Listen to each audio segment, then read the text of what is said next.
এবার আপনি যাবেন সেই বহুল কাঙ্ক্ষিত আরাফার ময়দানে। সেখানে হাজিদের আরাফার ময়দানে গিয়ে আবার তাঁবু খুঁজতে অনেক সময় লাগে, অনেকে তাঁবুও খুঁজে পায় না, এরকম হয়। ঘুরতে ঘুরতে অবস্থা খারাপ হয়ে যায়। দোয়া করতে হবে, আমার রব যেন আমরা তাঁবু খুঁজে পাই, সেই দোয়াও করতে হবে। 9 তারিখে ফজরের নামাজ ওখানে পড়ার কথা, অনেকে পড়তে পারে না, আবার অনেকে কপাল ভালো পড়ে, কিন্তু তারা মাঝে মাঝে একটা সময় পৌঁছে যায়। এবং মুআল্লিমের নির্দেশ অনুযায়ী আপনাদের ওখানে চলতে হবে এবং একত্রে থাকতে হবে। লক্ষ লক্ষ জনসমুদ্র, সেই সমুদ্রে হারিয়ে যাওয়ার সম্ভাবনা থেকে প্রবল। আমার সাথে অনেকে কয়েকবারই হারিয়ে গেছিল, অনেক কষ্ট হয়েছিল। আবার আপনাদের সাথেও অনেকে হারাই গেছিল, আপনারা খেয়াল করবেন।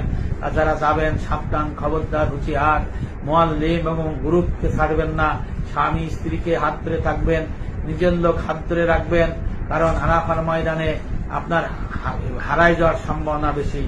এই জন্য আপনারা অধীর আগ্রহ হয়ে থাকবেন, একা একা যাবেন না, কোনো কিছু করার প্রয়োজন নাই, দলবদ্ধ হয়ে থাকবেন।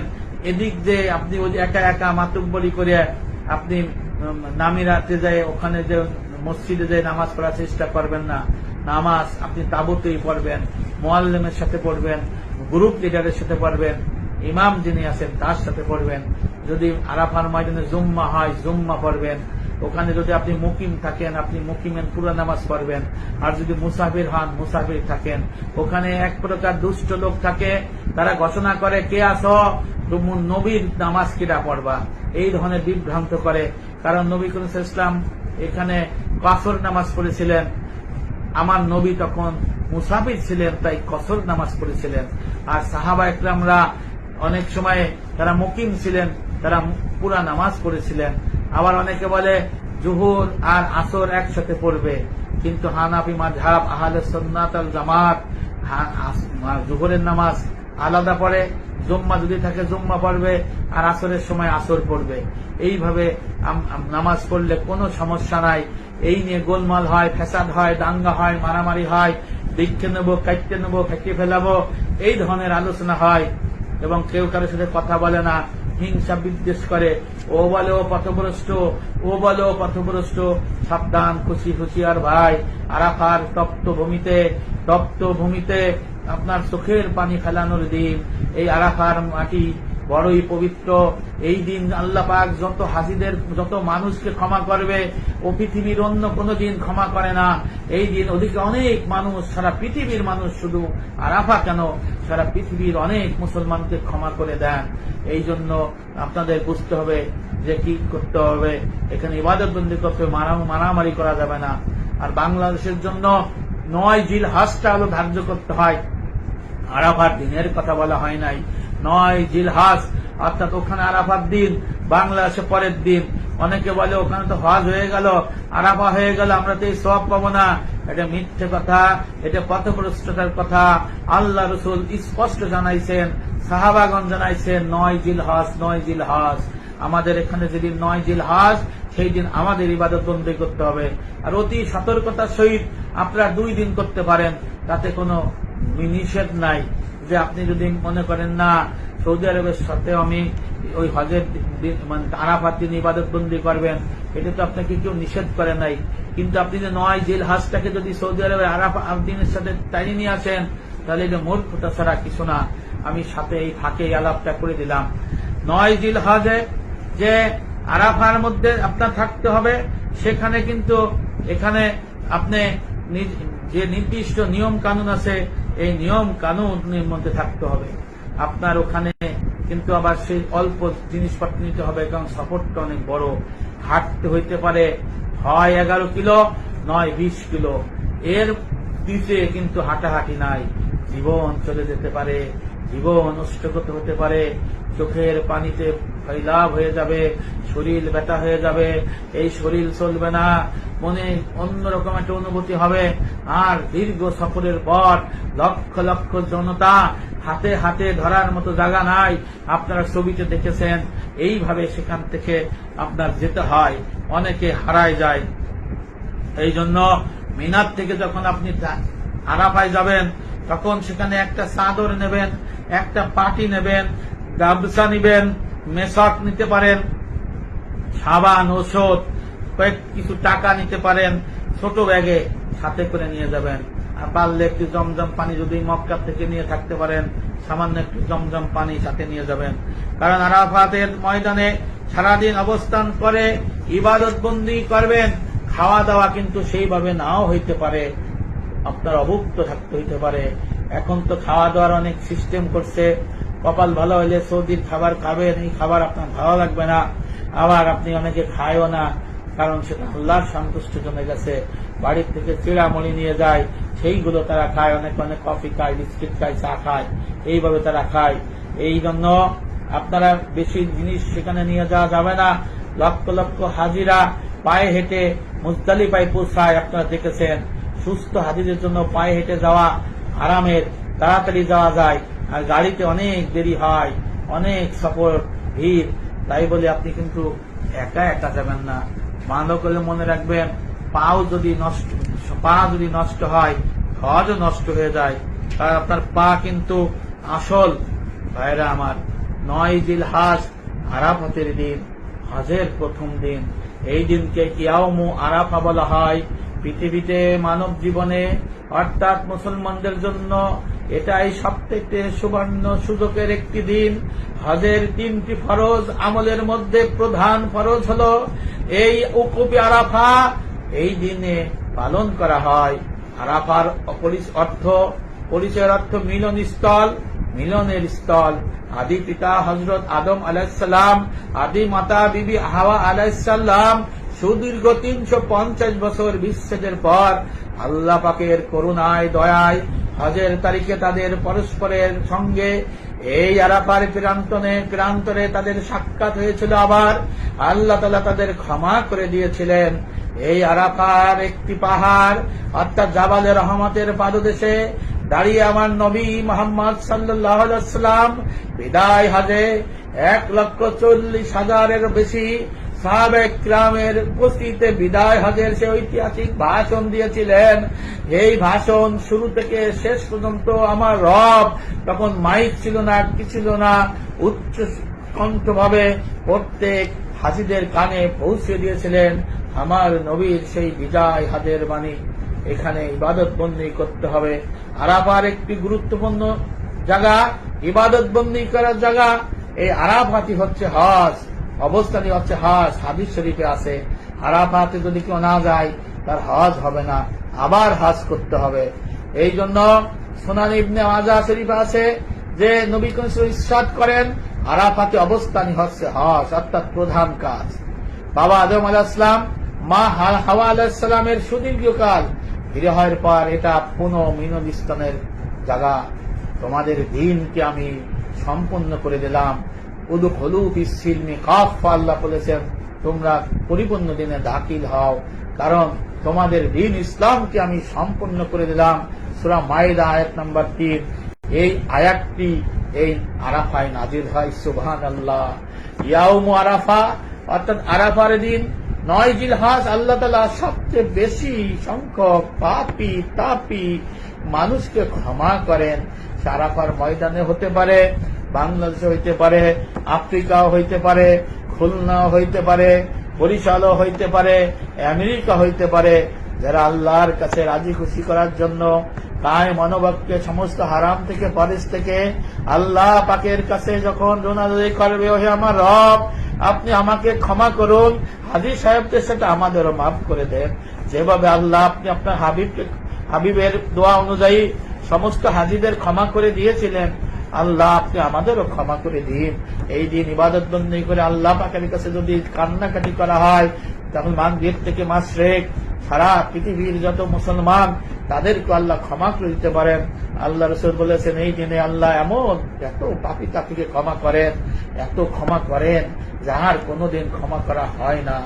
হযরত ইব্রাহিম আলাইহিস সালাম এই আরাফার ময়দানে অবস্থান করেছিলেন। আমাদের নবী মুহাম্মদ সাল্লাল্লাহু আলাইহি ওয়াসাল্লাম এই আরাফার ময়দানে অবস্থান করেছিলেন। বিদায় হজের সেই ঐতিহাসিক, সেই মহা মানবের সেই ঐতিহাসিক ভাষণ এই বিদায় হজে দিয়েছিল। আমার রাসূল যখন দোয়া করেছিলেন, সেই দোয়া আল্লাহ পাক কবুলও করেছিলেন। পরবর্তীতে মুজদালিফায় শুরু করেছিলেন।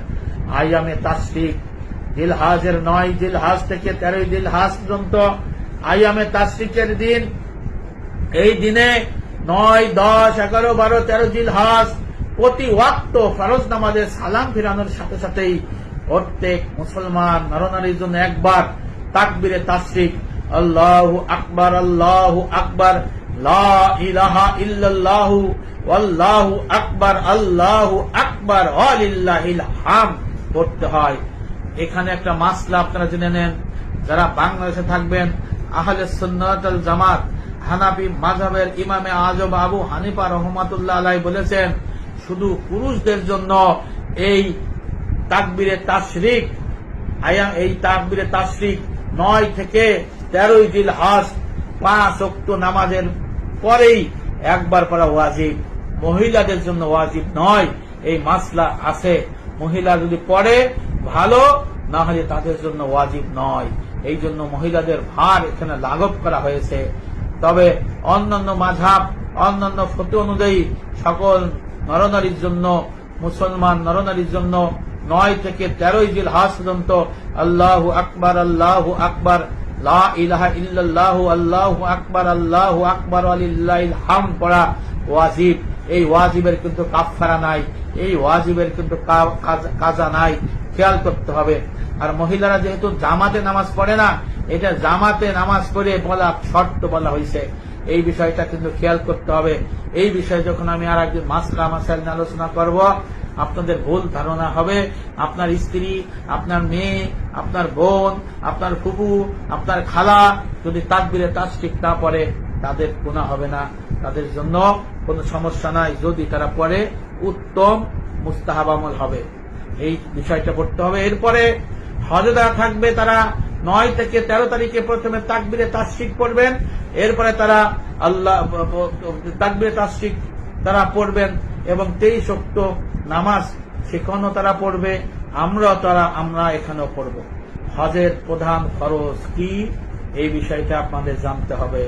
উকুফে আরাফা, আরাফার ময়দানে দুপুর সূর্য পশ্চিম আকাশে হেলার পর সূর্যাস্ত পর্যন্ত আরাফার সীমানার মধ্যে যে কোনো জায়গায় কিছু সময় অবস্থান করা ফরজ, ফরজ, ফরজ। হজের 3টি ফরজের মধ্যে এই আরাফা, উকুফে আরাফা করা প্রধানতম ফরজ।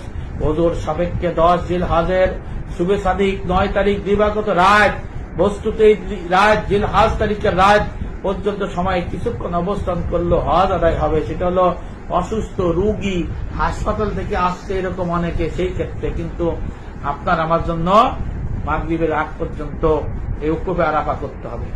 এখন উকুফে আরাফার দিন কি করতে হবে ভাইয়েরা আমার?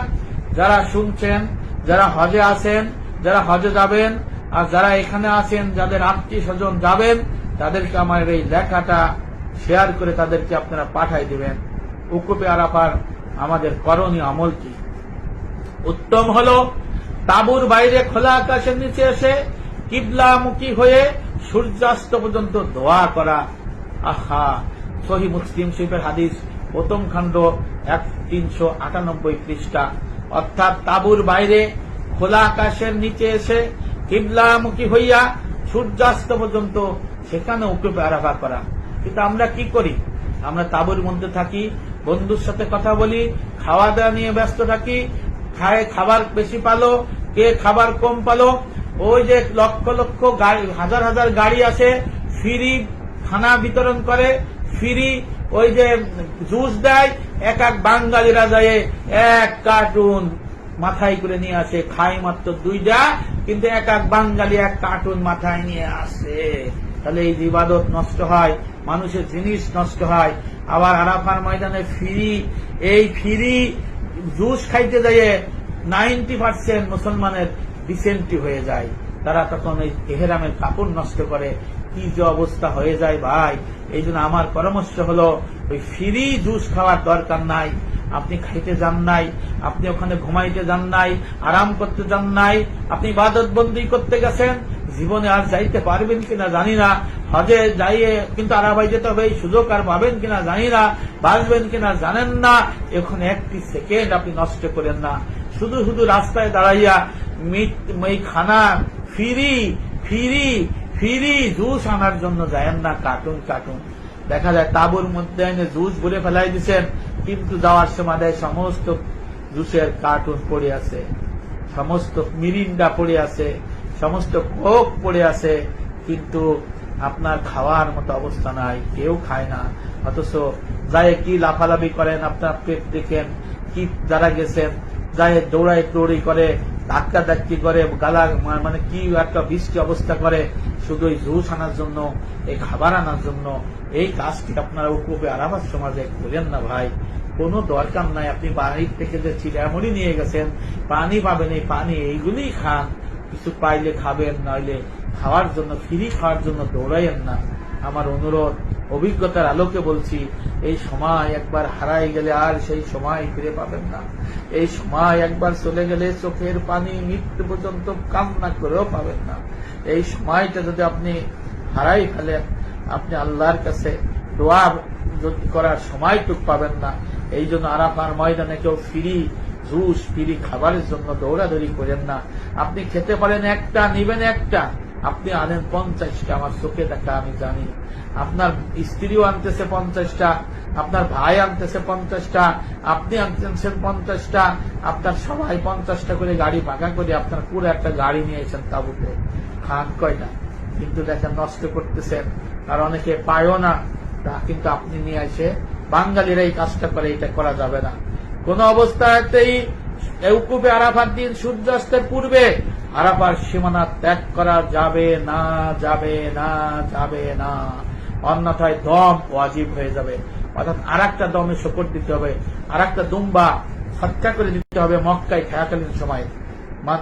এই বিষয়টা কিন্তু আপনাদের দিতে হবে। এটা আছে রোহদুল মুত্তার ফতেহ স্বামী 2 খণ্ড 552 পৃষ্ঠার মধ্যে। সূর্যাস্ত পর্যন্ত তাঁবুর ভেতরে বা বাইরে অবস্থান করে গভীরভাবে দোয়া মোনাজাতে মশগুল থেকে জীবনের সমস্ত গুনাহ থেকে মুক্তি অর্জন করতে হবে। অনেকে নফল নামাজ পড়ে, ও ভাই আপনার যদি কাজা নামাজ থাকে এই নফল কবুল হবে না। ও ভাই, জীবনে আপনি 30 বছর পর্যন্ত নামাজ পড়েন নাই, আপনার কিন্তু কাজা নামাজ পড়ে দিতে হবে, তওবার দরজা হাসিল হবে না। আমিরুল মুমিনিন হযরত আলী রাদিয়াল্লাহু বর্ণনা করেছেন তাফসীরে মারিফুল কোরআন 1388 পৃষ্ঠার মধ্যে সূরা তাহরিমের 6 নম্বর আয়াতের আউযু বিল্লাহি মিনাশ শাইতানির রাজিম বিসমিল্লাহির রহমানির রহিম ইয়া আইয়ুহাল্লাযীনা আমানু কু আনফুসাকুম ওয়া আহলিকুম নারা। এরপরের আয়াতগুলোতে যে ব্যাখ্যায় লেখা আছে, আমিরুল মুমিনিন হযরত আলী রাদিয়াল্লাহু বলেছেন, যারা আল্লাহর হক নামাজ রোজা এর কাজা কাফারা যদি কাজা থাকে, এই কাজা কাফারা যদি আদায় না করে তার তওবার দরজা হাসিল হয় না। আর কাজা নামাজ পড়া ফরজ আইন যদি আপনার কাজা থাকে, আল্লাহ পাক ফরজ বাদ দিয়ে নফল ইবাদত কবুল করেন না, বরং ফরজ করার ক্ষেত্রে নফল ইবাদত করলে আল্লাহ শাস্তি দিয়ে থাকেন। ও ভাইরা আমার, যারা আরাফার ময়দানে যাবেন, যারা বাংলাদেশেও থাকবেন, তারা ফরজ যদি কাজা থাকে ফরজ নামাজ কাজা পড়বেন, খবরদার সাবধান, নফল পড়বেন না, নফলের কোনো মূল্য নাই। আপনি যদি আরাফায় থাকেন, আরাফায় যদি থাকেন, তাহলে আপনার নফল নামাজের পরিবর্তে আপনার কাজা নামাজ পড়লে অধিক সওয়াব। আপনি শয়তানের প্ররোচনা, শয়তানের ধোঁকা উপেক্ষা করে এখানে প্রতিটি সেকেন্ড সময়কে কাজে লাগাতে হবে। 9 তারিখে সূর্যাস্তের পূর্বে কোনো কারণে আরাফায় যদি আপনি পৌঁছতে না পারেন, বিভিন্ন কারণে, তাহলে শুবে সাদিকের পূর্বে, অর্থাৎ শুবে সাদিকের পূর্ব সময়ের জন্য কিছুক্ষণের জন্য আরাফায় অবস্থান করলেও আপনার হজ ওজোর বশত আদায় হয়ে যাবে। তবে মূল সময় আরাফার অবস্থানে পৌঁছাতে না পারার কারণে অনেক ফজিলত থেকে আপনি বঞ্চিত হবেন। এই বিষয়গুলো খেয়াল রাখতে হবে। আরাফাতে জোহর এবং আসর নামাজ একত্রে আদায়। নবী করিম সাল্লাল্লাহু আলাইহি ওয়াসাল্লাম একসাথে পড়েছেন, সাহাবাগণ একসাথে পড়েছেন, আবার আলাদা আলাদা পড়েছেন। আহলে সুন্নাত ওয়াল জামাত এদের মাসআলা হলো, আপনি জোহরের নামাজ আলাদা সময় জোহরের সময় পড়বেন, আসরের নামাজ আপনি পরে পড়বেন, আসরের সময় পড়বেন। আর একসাথে যদি আপনি একসাথে অনেকে পড়ে, এতে দরকার নাই। আপনি যদি তাঁবুতে থাকেন, আপনারা আলাদা হাজিদের নিয়ে আপনার জোহরের সময় জোহরের নামাজ পড়বেন, আর আসরের সময় আসরের নামাজ আপনার পড়বেন। আর যদি জুম্মা হয় তাহলে অবশ্যই জুম্মার নামাজ পড়বেন, তখন আবার জোহরের নামাজ নাই। এই বিষয়ে কেউ কোনো গোলমালে যাবেন না, মাসনা মাসাইলের তর্কে যাবেন না, কারণ আরাফার 1 সেকেন্ডের সময় অনেক বেশি। বাংলাদেশ থেকে মুকিম এবং মুসাফিরের নামাজ আপনি শিখে যাবেন। মুকিম অবস্থায় কি করতে হবে, মুসাফির অবস্থায় কি করতে হবে। আর জুম্মা হইলে আপনি জুম্মা পড়ে নেবেন। জুম্মার দিনে অনেকে পড়ে না, কিন্তু আপনি পড়বেন, কারণ আপনার আহলে সুন্নাত ওয়াল জামাতের আকীদা। এখানে জুম্মা পড়েছে, কে পড়েছে? হযরত আব্দুল্লাহ ইবনে আব্বাস রাদিয়াল্লাহু আনহু। ওনার সাথে তখন উনি আমিরুল মুমিনিন ছিলেন, ওনার সমস্ত সঙ্গী সাথীরা পড়েছিলেন, প্রতিবাদ করেছিলেন। আব্দুল্লাহ ইবনে মাসউদ তখন উনি বলেছিলেন যে আল্লাহ রাসূল মুসাফির ছিলেন দেখেই ছিল, কিন্তু আমরা মুকিম, আমি মুকিম, তাই আমি মুকিম হিসেবে জুম্মা পড়লাম, আমি মুকিম হিসেবে পুরো নামাজ পড়েছি। না হলে অন্য এলাকার লোক এসে মনে করে এখানে মুসাফির হিসেবে নামাজ পড়তে হবে, মুকিমের নামাজ না, এই প্রথাটা আমি ভেঙে দিলাম।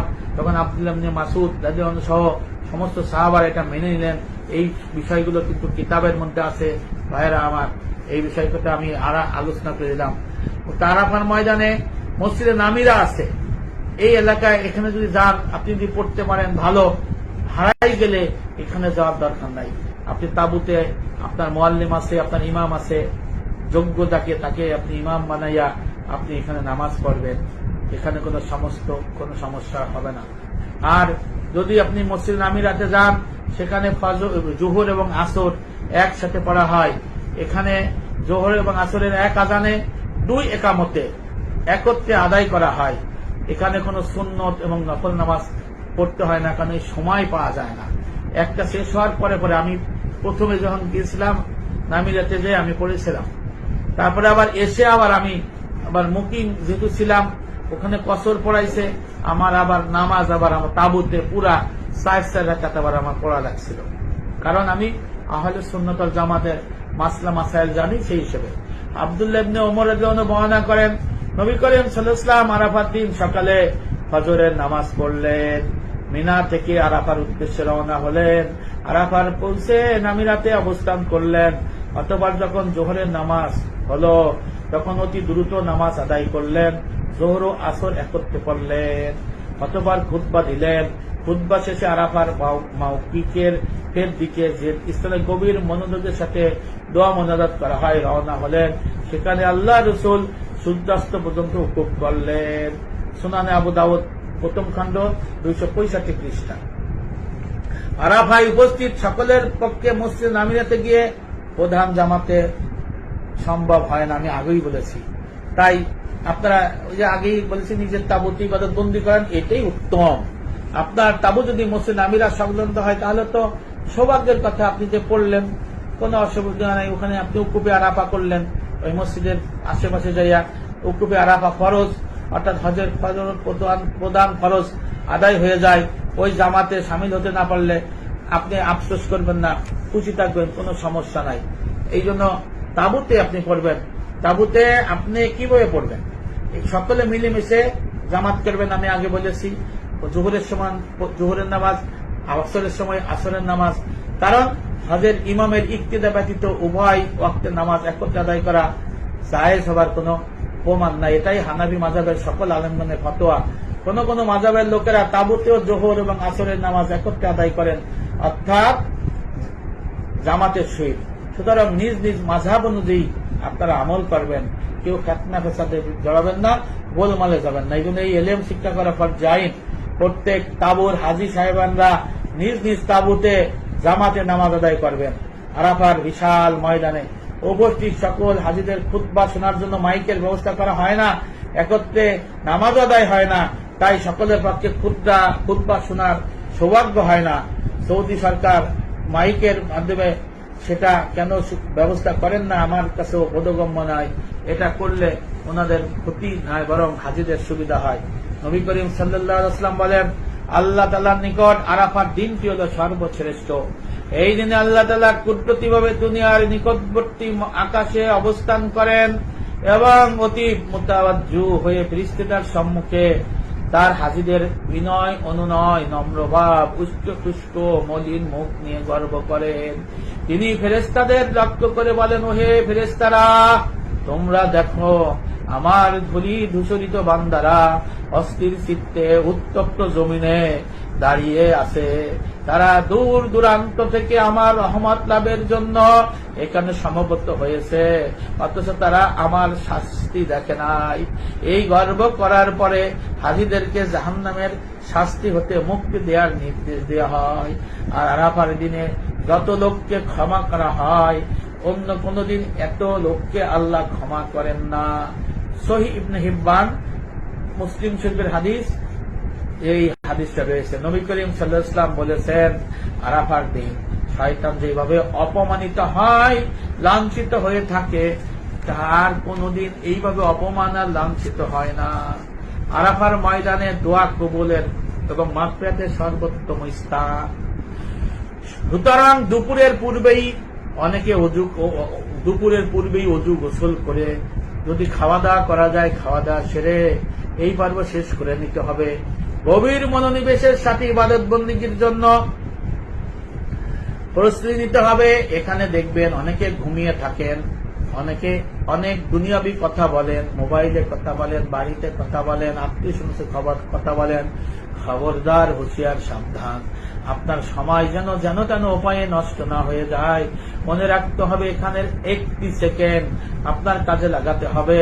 সকাল সন্ধ্যা পর্যন্ত দোয়া মুনাজাতে চোখের পানিতে মশগুল থাকতে হবে।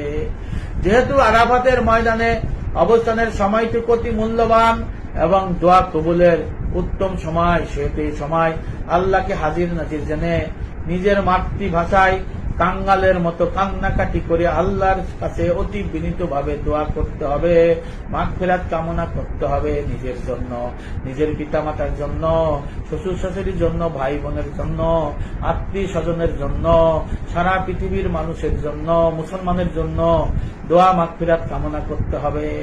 অন্যরা কে কি করলো সেটা আপনার দেখার বিষয় না। মনে রাখতে হবে আপনার গুনাহ সমূহ আপনাকেই মাফ করাইতে হবে। কিয়ামতের মাঠের মতো আরাফার ময়দান একটি ছোট্ট মাঠ। এখানে ইয়া নফসি ইয়া নফসি ইয়া নফসি, এখানে দৃঢ়ভাবে বিশ্বাস করতে হবে নিশ্চয়ই আল্লাহ আপনার দোয়া কবুল করবেন এবং ক্ষমা করবেন ইনশাআল্লাহ। মনে রাখবেন আসর থেকে সূর্যাস্ত পর্যন্ত এই সময়টা হলো আরাফার ময়দানে মহামূল্যবান। এই সময়ে আল্লাহ রহমতের সকল দরজা খুলে দেওয়া হয়। এই সময় নিশ্চিতভাবে আল্লাহ দোয়া কবুল করে। সুতরাং আসর থেকে মাগরিব পর্যন্ত এই মহামান্বিত গুরুত্বপূর্ণ শ্রেষ্ঠ সময় দাঁড়িয়ে অথবা বসে দুই হাত উঁচু করে গভীর মনোযোগের সাথে মোনাজাতে মশগুল হবেন, কান্নাকাটি করবেন। আমার রাসূল তাবু ছেড়ে গাছের নিচে দুই হাত তুলে আল্লাহর কাছে দোয়া করেছিলেন চোখের পানি ফেলাইয়া। হাদিস শরীফে আছে বগলের শুভ্র কেশ রাশিও দেখা গেছে গাছের নিচে। এই জন্য দেখবেন হাজিরা গাছের নিচে যায় দোয়া করে, কান্নাকাটি করে। সেখানে কারো দিকে কেউ খেয়াল করে না, নিজের গুনার দিকে তাকিয়ে কান্নাকাটি করে। আরাফার দিনের কিছু বিশেষ আমল আছে, নির্দিষ্ট কোনো আমল নাই। আপনারা সেই আমলগুলো করবেন আপনাদের মন অনুযায়ী। তবে আপনাকে কিছু আমি আমল বলে দেই। আসর থেকে মাগরিবের মধ্যে উকুফে আরাফা যেখানে আপনি করবেন, সেখানে দাঁড়িয়ে বসে আমার নবী মুহাম্মদ সাল্লাল্লাহু আলাইহি ওয়াসাল্লাম যে আমলটি করেছেন সে আমলটি হলো লা ইলাহা ইল্লাল্লাহু ওয়াহদাহু লা শারীকা লাহু লাহুল মুলক ওয়া লাহুল হামদ ওয়া হুয়া আলা কুল্লি শাইইন কাদির। আমার রাসূল এটা 100 বার করেছেন। অর্থাৎ আল্লাহ ছাড়া কোনো ইলাহ নাই, তিনি একক সত্তা, তার কোনো শরীক নাই।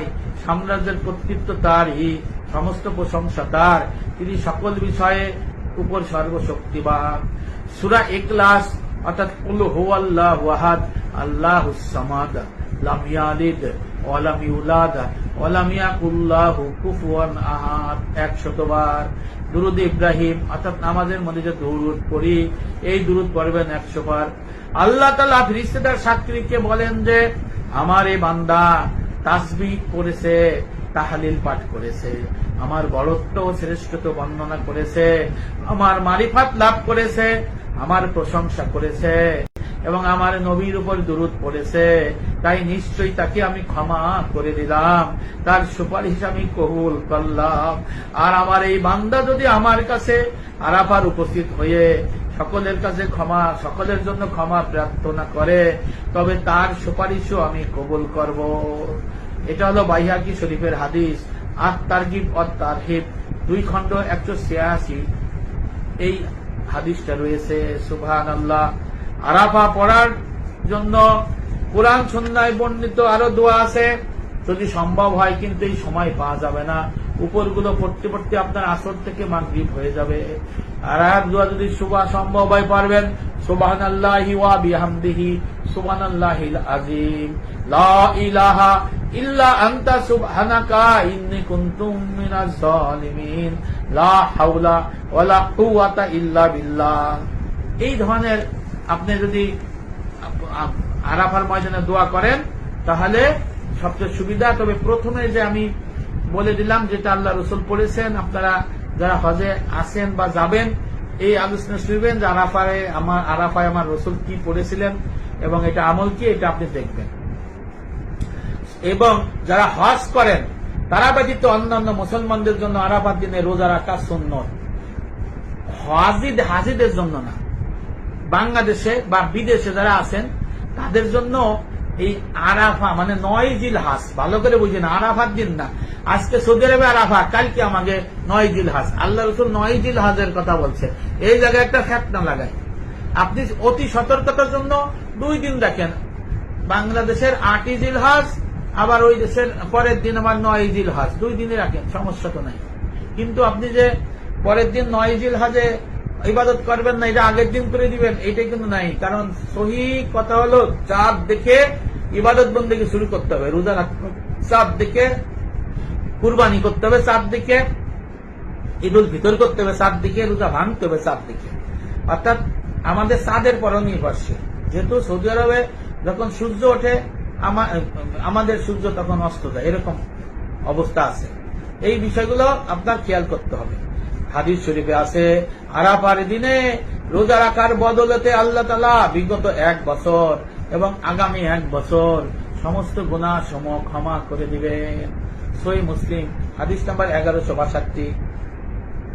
ওহে আল্লাহর সম্মানিত মেহমান, কাবা শরীফে যারা আছেন, ওহে আল্লাহর সম্মানিত মেহমান, আরাফার ময়দানে আপনি হাজির, কত বড় খুশ নসিব আপনার। কিন্তু আরাফার দিনে আরাফার ময়দানে কিভাবে দোয়া মোনাজাত এবং আল্লাহর কাছে হাজারি রোনাজারি করতে হয় তা কি আপনি জানেন? মনে হয় যদি জানেন তো আপনার কপাল ভালো, আর যদি না জানেন তাহলে আপনার কপাল পোড়া।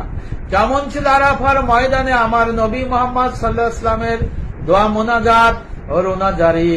কেমন ছিল সাহাবা, তাবেঈন, আজমাই মুস্তাহিদগণের দোয়া মোনাজাত এবং রোনাজারি?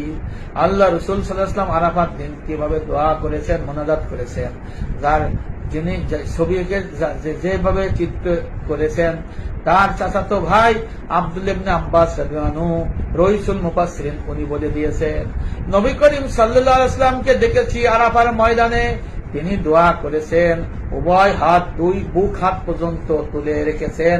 এই জন্য এক ভোকা মিসকিন এই 2 লোকমা খাবারের জন্য দাতার দুয়ারে হাত ছড়িয়ে রেখেছে আমার নবী।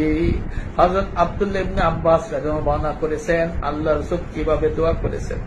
আব্দুল্লাহ ইবনে আব্বাস রাদিয়াল্লাহু বর্ণনা করেছেন, আমার নবী সাল্লাল্লাহু আলাইহি ওয়াসাল্লামকে দেখেছি আমি আরাফার ময়দানে, আল্লাহ রাসূল 2 হাত তুলে দোয়া করতেছেন, উভয় হাত দেখেছি আরাফার ময়দানে, এমন ভাবে উনি রাখছেন বুক পর্যন্ত হাত উপরে তুলে ধরেছেন।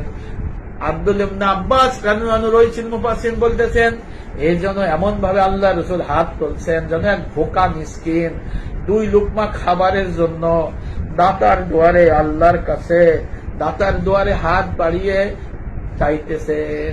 সুবহানাল্লাহ, এইভাবে আল্লাহ রাসূল দোয়া করছে চোখের পানি ফেলাইয়া। এখন প্রশ্ন হলো, আপনি কেন তাওবা ইস্তিগফার করবেন না? কেন আপনি আল্লাহর রাসূলের দোয়া মোনাজাত করবেন না? কেন কাঁদবেন না? আপনি কেন খুশি হবেন না? ভাইয়েরা আমার ও হাজী সাহেবেরা, আরাফার তপ্ত বালু কেন আজ আপনার 1 ফোঁটা চোখের পানিতে চোখের অশ্রুর সাক্ষী হয়ে থাকবে না? কেন আরাফার বুকে আপনি কাঁদবেন না? আরাফার তপ্ত ভূমি কেন আপনার এই 1 ফোঁটা চোখের পানি সাক্ষী হবে না? এই সুযোগ তো আর পাবেন না। আরাফার দিন হলো দোয়া ও মোনাজাত কবুলের দিন, এই দিনকে দিল খুলে চাওয়ার দিন, এই সুযোগ আর পাবেন না। আসল ভরে পরওয়ারদিগারের কাছে চাওয়ার দিন। আমাদের নবী করিম সাল্লাল্লাহু আলাইহি ওয়াসাল্লাম বলেছেন, শ্রেষ্ঠ দোয়া হলো আরাফার দিনের দোয়া, শ্রেষ্ঠ চাওয়া হলো আরাফার দিনের চাওয়া। হে আল্লাহর প্রেমিক, হে রসুলের উম্মতেরা, হে আমার দিনী ভাইয়েরা, জীবনের সুবর্ণ সুযোগ এখন আপনার হাতে সামনে। যারা আরাফায় যাবেন, যারা হজে আসেন বা হজে যাবেন এই বছর, যদি বাইসে থাকেন, আপনার হাতে সুবর্ণ সুযোগ হয়ে গেছে। সুতরাং আসল বিছান আল্লাহর কাছে ভিক্ষার ঝুলি মেলে ধরুন, যা চাওয়ার চেয়ে নিন, যা চেয়ে নিন আল্লাহর কাছে চাইতে থাকুন।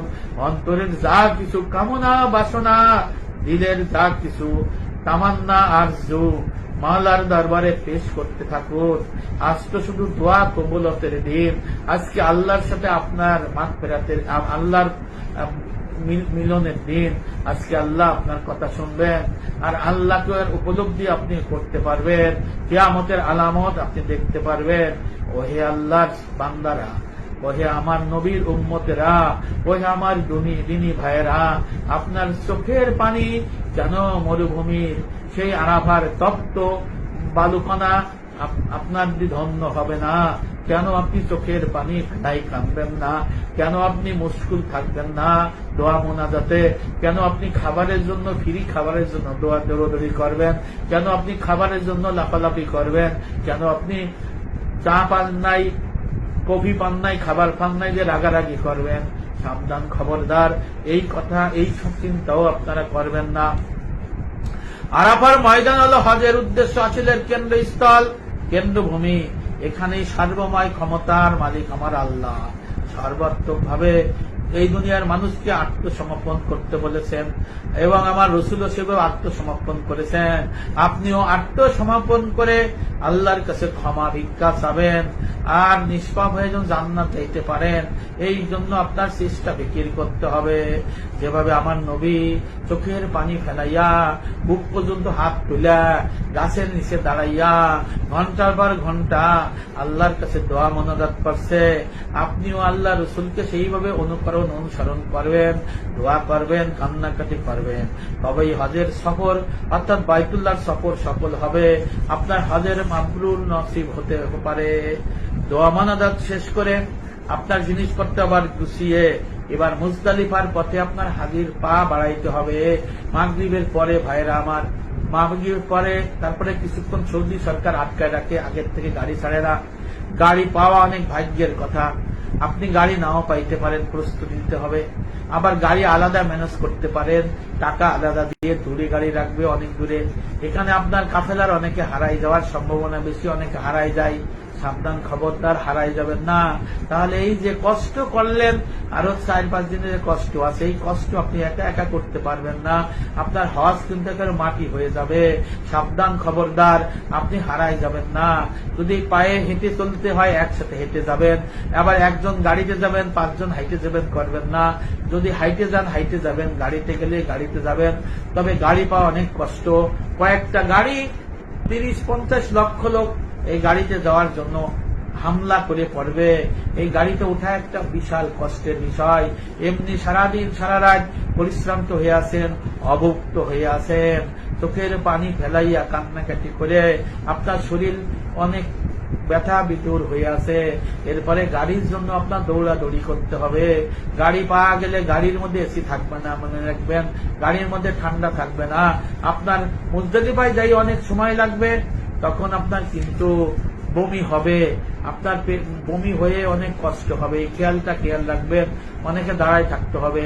50 সিটির গাড়ি 200 লোক ওঠে, কি অবস্থা জানেন? এসি থাকবে না, আমি বলে দিলাম। এসি যদি থাকে সেটা ভাগ্য আপনার ভালো, আর যদি এসি না থাকে তাহলে আপনার কপাল খারাপ। তবে ভুলেও আপনারা আবার ট্রেন আইসে ট্রেনে উঠতে যাবেন না, কারণ আপনি বাঙালি মানুষ, ট্রেনের দেখা আপনি পাইলেও পরে ওখানে কোথায় যাবেন আপনি হারাই যাবেন। মুজদালিফার সীমানা যদি পার না হন তাহলে হজে ত্রুটি থেকে যাবে। এই জন্য বেশি লাভ করতে যাবেন না। আপনারা কখনোই ট্রেনে যাইতে যাবেন না, হাইটে যান, কষ্টে যান, গাড়িতে যান, একসাথে যান, দলবদ্ধ থাকেন। সাবধান, খবরদার, আপনারা কিন্তু কেউ হারাই যাবেন না। এই মুজদালিফায় যাওয়ার আগে বড় করে লেখা থাকবে মুজদালিফা সীমানা। এখানে অনেকে মুজদালিফা দেখে এরকম তীর লেখা থাকে মুজদালিফা, মনে করে এটি মুজদালিফা এনে বসে পড়ে। আমি নিজে দেখছি তারা আরাফার সীমানার মধ্যে বসে রয়েছে। তাহলে কি মুজদালিফা ওকুবে মুজদালিফা হবে? হবে না। এটা কিন্তু ওয়াজিব তরফ হয়ে যেতে পারে, কিন্তু এটি বুঝতে হবে। অর্থাৎ মূল জায়গা সেই মসজিদের পাশে আশেপাশে যাইয়া আপনার কিন্তু উপস্থিত দায়িত্ব হবে। কোন অবস্থাতেই কিন্তু আরাফাত থেকে সূর্যাস্তের আগে যাওয়া যাবে না, তাহলে কিন্তু হজ হবে না, আবার হজ করতে হবে। আরাফা থেকে মুজদালিফা, মিনা এবং মক্কার পথে যাতায়াতের সময় সকলেই পানি সাথে রাখবেন, নাহলে ছাতি ফেটে যাবে, অনেক কিন্তু মরিও যেতে পারে। বলে দিলাম পানি পানি পানি, ওখানে জীবন বাঁচায় রাখবে পানি আর আল্লাহর রহমত। বুঝে আসছেন? মানে আমি ওইভাবে বলছি না, মানে পানি পানি পানি রাখবেই। আপনার পানি যদি শুকায় যায়, ছাতি ফেটে আপনি অজ্ঞান হয়ে যাবেন। সাবধান, খবরদার। এই জন্য আরাফার ময়দান থেকে মুজদালিফা যখন পানি লাগবে পানি লাগবে পানি লাগবে। এই জন্য এবার 9 জিল